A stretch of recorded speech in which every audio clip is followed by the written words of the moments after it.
Hey folks, this is Big Lou, and I am here with another episode of I call it Shooting the Shit, where we sit back, relax, and we talk about music. We just talk about anything in life right now. We're just trying to stay active and stay up amongst the listeners. We'll talk some music.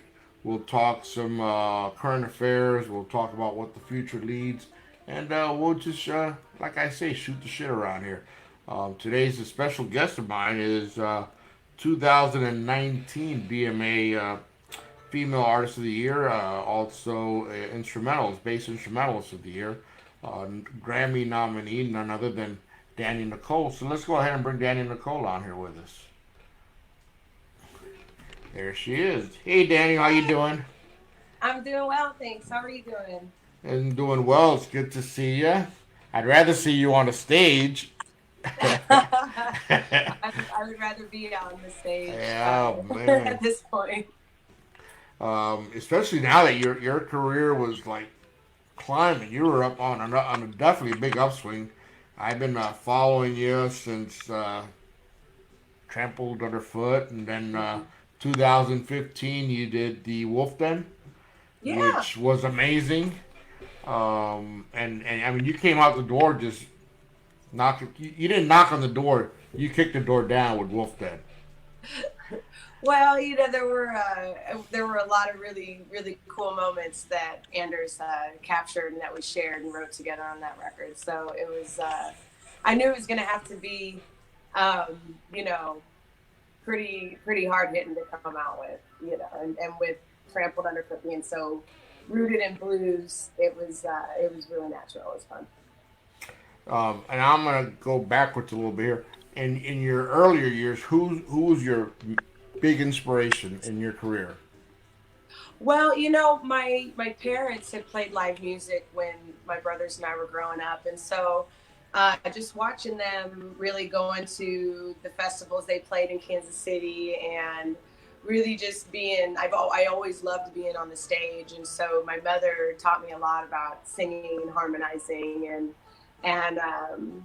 we just kind of fell into it naturally. But I had a lot of the Kansas City women around me to look up to, like Linda Shell and Mama Ray. And so over the years of watching them as a child, and a lot of my early inspirations were local women artists. And then I was listening to a lot of Etta James and Bonnie Raitt and Janis Joplin growing up. So there was just a lot of raw womanness from Yeah, it's a from the beginning. I was lucky. I was one of the lucky ones. um, now to the speed up. We'll fast forward 2019 BMA Awards, Grammy nominees. It was a hell of a year, 2019. Uh, Cry No More. At what point when you were recording that album did you know that hey, this is going to be a epic album to deal with? Well, I knew pretty early on that it was going to be my, I don't know, it's my proudest work to date for to say something like that's kind of weird because I love every step that I took, got me to where Cry No More was. And so every song, every life experience that happened, brought me into choosing those songs and writing those songs as well.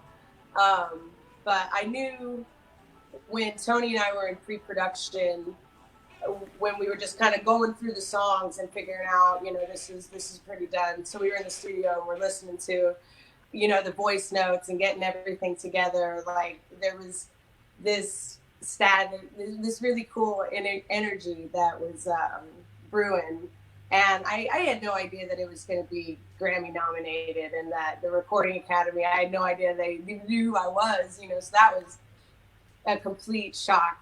but but I knew, I had a feeling that it was just going to be um, my favorite album so far, just because I put a lot of myself into it, and I was very vulnerable with my songwriting, and I think that that's kind of necessary to be able to relate to people, is just being honest and open, and uh, taking life for what it is, and you're not always the hero you know. So Now, Cry No More. Which is the one song on there? Let's narrow it down now.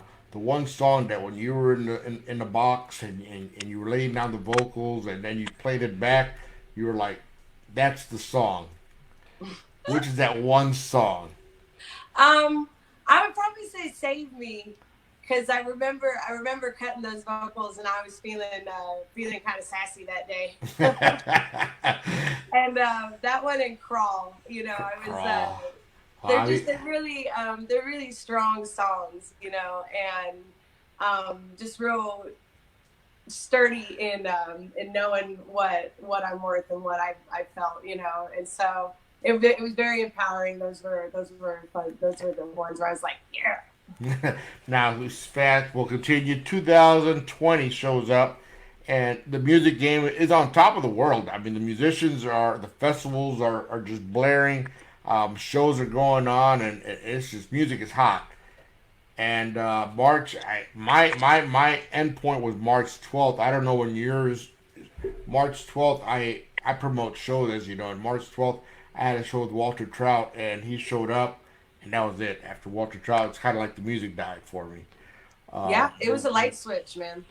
What date was it when you found out that your shows were like done? Well, we were, like a lot of artists, it was the middle of March, so everybody's on their spring run. Um, and so we only had one show that got canceled. That was our Philly show at the Ardmore. And we ended up doing our DC show. It didn't get canceled, but everything else did. We got a visitor. Hey, Um, that's I'm sure the great part about being home though, no spending time with the kids. oh, I've loved it. I've loved it. What are you doing? That was not planned. That's all right. I'm sure the people loved it. um, Um, no, but it was probably, we I didn't know that everything was going to be completely just gone until probably the beginning of April when Tampa, that towards the next 10 days or so. But we were on an East Coast run. So we were in Boston and Manhattan and DC and Philly. And like right before it hit into the Midwest, because, we're from Missouri. So it takes a little longer for things to get here. Um, and so we were a little bit ahead of it. So we were like, no, it's going to happen. Everything's going to shut down. And like all the tours are getting dropped. And I mean, festivals into August and September are now rescheduling and going. hi, you. Say hi. Say Hi. You like having mommy at home? Do you like having mama at home? Mhm. Yeah, uh-huh. Uh, You want to be okay? All right. he's not. You're not getting rid of him. Now, I don't know now, what he's doing back there. He's probably just gonna hide and cuddle. It's fine. I don't know. headed into now. I don't know. I would say it's gonna take at least September before maybe we start seeing some shows start happening again. Is my Well, opinion. yeah. I mean, even easing restrictions, they're still doing small percentages of what capacity is and what they can do as far as how many people can actually come in and work and how many, the social distancing and all that. So it's I'm not going to triple my tickets because I can only sell 50 tickets to an 800 club, Yeah, so it's still not necessarily, it's not going to be financially viable to tour for 99% of the working musicians out there. There were a lot of people early on. They're like, that's it for 2020. I was like, man, no way. But I'll say that the guys that are going to survive right now are the people that are doing the acoustic shows, yeah, and I will say I've snapped through a few of them on social media. That everybody's doing their social concerts. I'll say that you're I pay to see you do an acoustic show. 90 minutes of Danielle Nicole acoustically, I'm in. oh, well, and Brandon and I did do one of those through Knuckleheads because we're trying to help keep the businesses that have helped us thrive. When we didn't sell tickets and Frank would book us, and like a lot of musicians starting out, so we've been doing a few of those shows through their website, through their Facebook, to really help, for everybody, because he's got people laid off too. And so I think we might do one on Mother's Day weekend as well, our next one, but we haven't gotten all the details. But yeah, I figure, honestly, my music wasn't free before, and it's not free now. I'm not going to charge $20 like I do live, because you don't have that physical experience. And but I do feel at the same time that if you're putting professional effort into it and it's your professional content, that it's absolutely worth a $5 to $10 online ticket price. I agree. I'm not gonna argue. Yeah, and I think, I don't know if musicians are scared to do it, or they just want to do it every day. Everybody's got their own path that they're trying to navigate.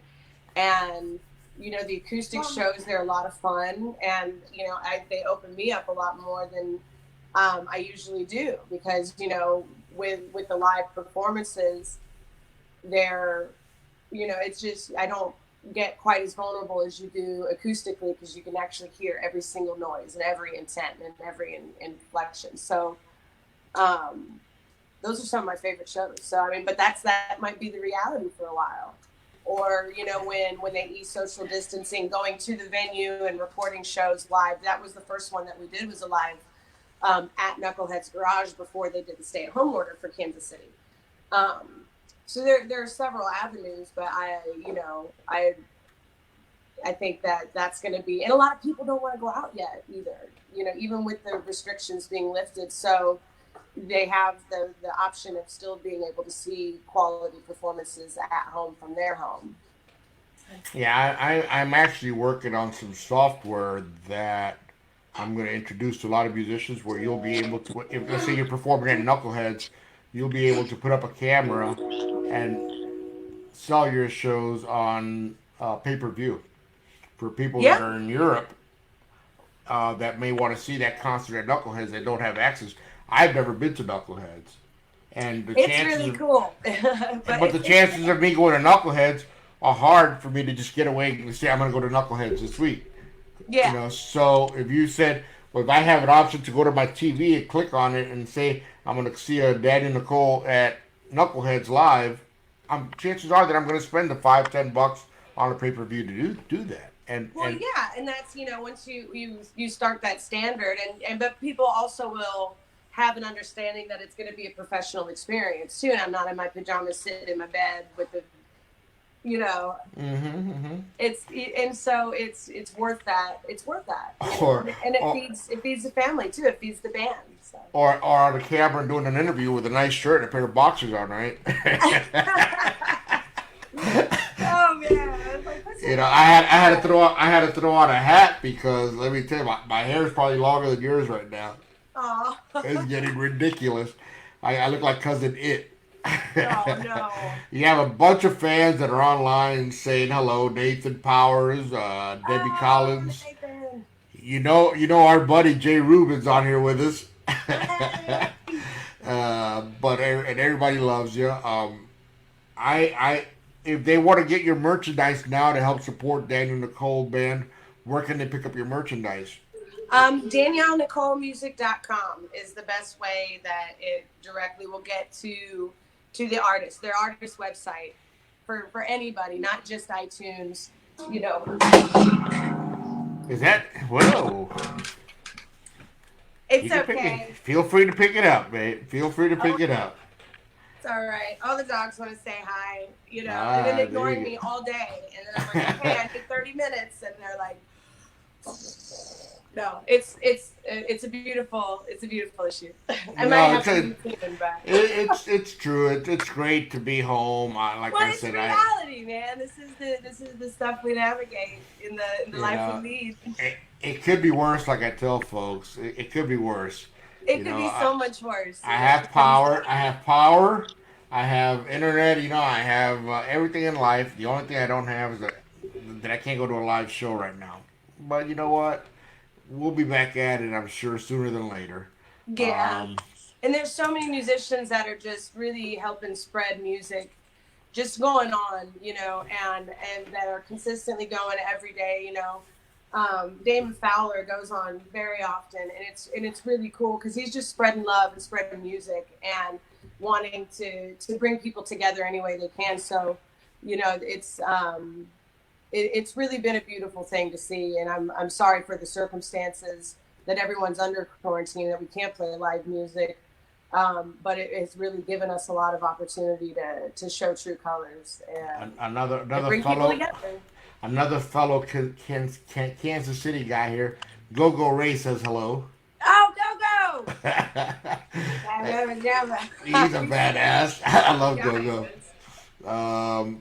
But yeah, I mean, you're definitely a fan favorite, and we love you, Danny. And we can't wait to get you back down here in Florida. I tell you that. Now, when are you going back in the studio anytime soon, or anything for us to look forward to?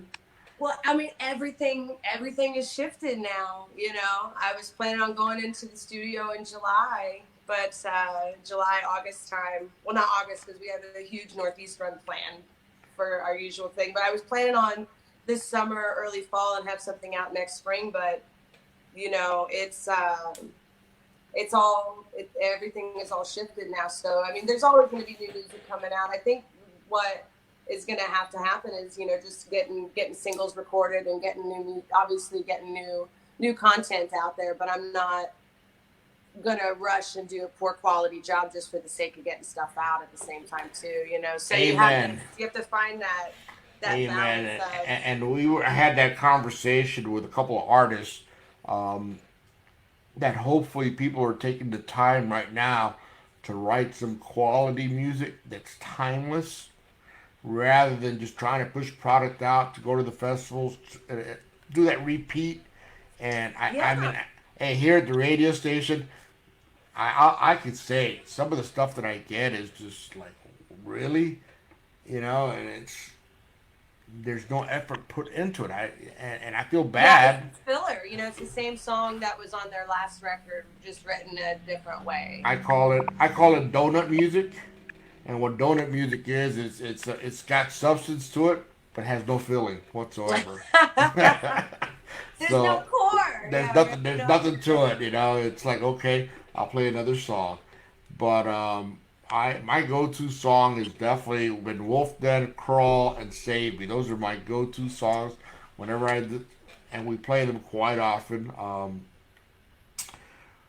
What my question? I'm trying to lead into this now. For I think that the first thing that's going to happen are going to be outdoor festivals. Probably outdoor shows are going to be first before indoor, just because of the, like you said, the 6 foot rule and the placing. Most venues like that have 200 people can only now put 25% of the people, so that means they're only going to be able to put 50 Yeah. people in there.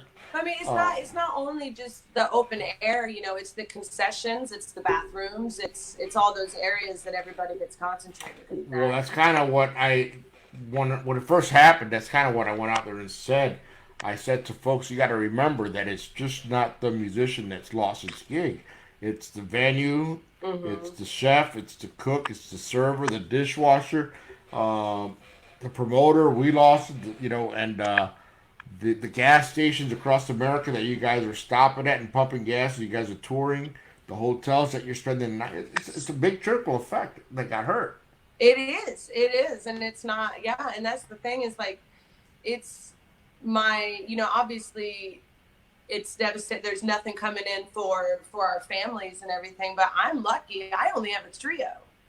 And, I go to venues, I play, like Beachland Ballroom. There's 25 people that aren't working on a Saturday night Yeah. now, so Right, that's right. 25 families, whether it's they only have pets, whether it doesn't matter. Like a family is a family. So I'm lucky in the aspect that this it's obviously it's directly affecting everybody around me, but in my business, there's only three that are really truly suffering right now. And you know these larger scale bands that have crews and stage crews, sound crews, and then the venues like you said that have everybody that worked there. I mean, it's a light switch. They're like, yeah, you can't come in anymore at all.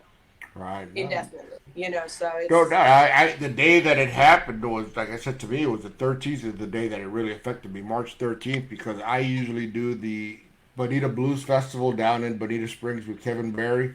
I yeah, usually that do a, they had to cancel that. They had to make the announcement last minute. I felt so bad for I them and usually do everybody.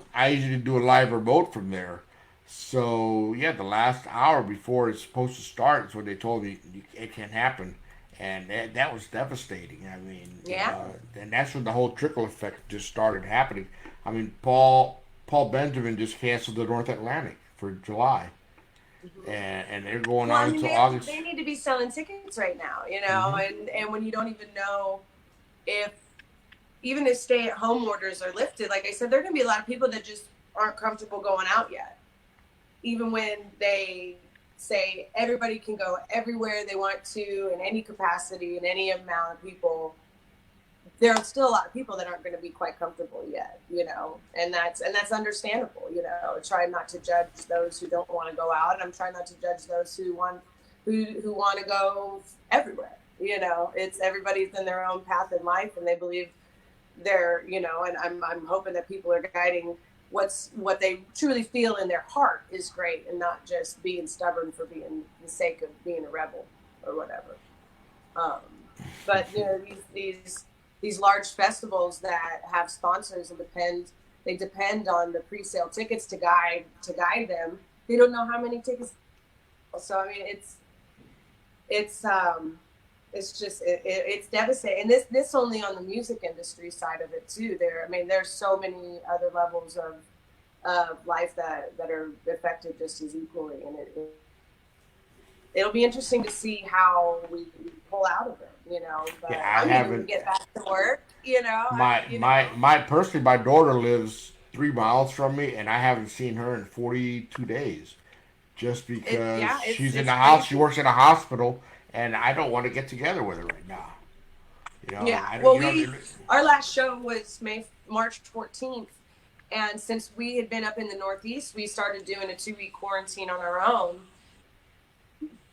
and then the stay-at-home orders hit. So I haven't been out other than to walk the dogs and go for a bike ride, you know, which is okay where I'm at. I'm not breaking. um, Don't judge me. It's but I, you know, I haven't really been out at all since March 14th, and that's uh, it's neither. insane. But I'm lucky that I live right across the street from the park, and I can stretch out the boys out, and they still get some fresh air, um, and not in a dangerous way, you know. But I also recognize that there are a lot of people that don't have that chance to do it, and so I just it's you know, I applaud everybody who's sticking to what they truly believe in their heart is the right thing to do. So I give you the microphone to you only to talk to your fans. I give you. Go ahead. The microphone is all yours. Take it away. Oh, well, you did. I didn't get there. You got them It's on watching the right spot. now. You know, I just from the bottom of my heart to everybody out there who not only supports my music but supports live music. And I mean, y'all have been so kind and generous to myself and Brandon and Cam and all the other musicians out there. So I'm just have the most gratitude, and just know that I'm always thinking about you guys, and I'm always eternally grateful for the times that we get to share. And you know, we're all gonna have a little PTSD from this in one way or another, Oh and we God, can yes. all feel together. And I can't wait to be able to bring music to y'all physically and feed off of your energy again. But no, just thank you so much. Now to put you on the spot here, ready? You think you guys are gonna get a chance to repeat that Super Bowl victory? The Super Bowl victory, You think they're gonna be yes. able to? You think they're gonna be able to defend it? Those Chiefs?